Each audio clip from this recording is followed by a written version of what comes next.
अधिक मास 2026 मध्ये हे 20 नियमांपैकी किमान तुम्ही 5 तरी नियम नक्की पाळा. अधिक महिना हा अत्यंत पवित्र आणि पुण्यदायी महिना मानला जातो. या महिन्यात केलेली पूजा, जप, दान आणि चांगली कामे हे अनेक पटीने फळ देतात, असे धार्मिक मान्यता सांगते. म्हणून आजच्या व्हिडिओमध्ये आपण जाणून घेणार आहोत की अधिक महिन्यात कोणते 20 नियम पाळावेत, ज्यामुळे घरात सुख, शांती आणि समृद्धी तसेच चैतन्याचे वातावरण निर्माण होते. अधिक महिन्यात दररोज सकाळी लवकर उठावे. सकाळचे वातावरण हे पवित्र वातावरण मानले जाते आणि या काळात देवाचे नामस्मरण करावे. देवाचे नामस्मरण केल्याने मन शांत राहते आणि घरात सकारात्मक ऊर्जा टिकते. अधिक मासात जावयाला श्री विष्णूंचे रूप मानले जाते आणि हे रूप मानून 33 अनारसे, तांब्याचा किंवा चांदीचा दिवा, ताट आणि वस्त्रदान करण्याची परंपरा आहे. अनेक ठिकाणी पाळली जाते. या पवित्र महिन्यात दान, जप, पूजा, पाठ आणि गोमातेची सेवा करणे हे अत्यंत शुभ मानले जाते. त्यामुळे तुम्ही देखील हे आवर्जून करा.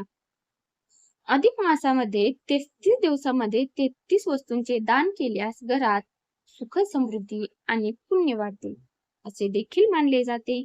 त्याचबरोबर दररोज ओम नमो भगवते वासुदेवाय या मंत्राचा जप केल्याने मन शांत राहते आणि घरात सकारात्मक ऊर्जा देखील टिकून कायम राहते.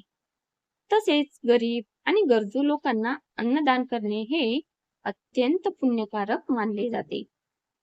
त्याचबरोबर अधिक मासात भगवान विष्णू आणि श्रीकृष्ण यांची भक्तिभावाने पूजा करावी. राग, भांडणं आणि कटू शब्द टाळून शांत राहावे.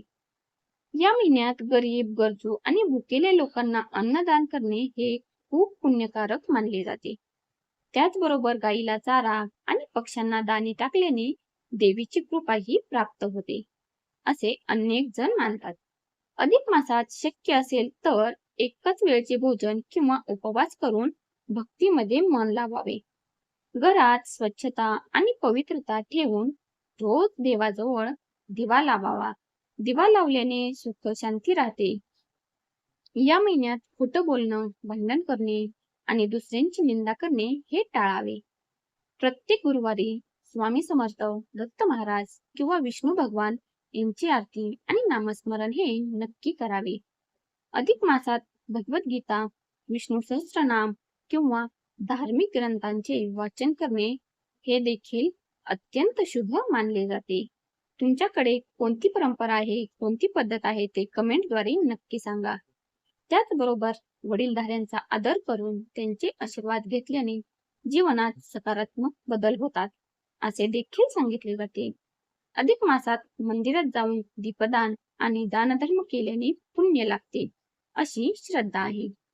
मनात कोणाबद्दलही द्वेष किंवा मत्सर न ठेवता शांत आणि संयमी राहण्याचा प्रयत्न हा नक्की करावा. या महिन्यामध्ये या पवित्र महिन्यात केलेली छोटीशी भक्ती देखील भगवान विष्णूंना प्रिय असते, असे धार्मिक मान्यता सांगते. अधिक मासात शक्य असल्यास दररोज काही वेळ नामजप आणि ध्यानासाठी नक्की द्यावा. त्यामुळे मानसिक शांतीही नक्की मिळते. अधिक मास हा भक्ती, दान आणि सत्कर्म करण्याचा महिना मानला जातो. त्यामुळे हे नियम श्रद्धेने पाळल्यास घरात सुख, शांती आणि समृद्धी नांदते, असे मानले जाते. त्यामुळे तुम्ही देखील अधिक महिना 2026 मध्ये हे नियम आवर्जून पाळून पहा आणि अनुभवा. 20 नियम श्रद्धेने आणि मनापासून पाळल्यास जीवनात सुख, शांती आणि सकारात्मकता वाढते.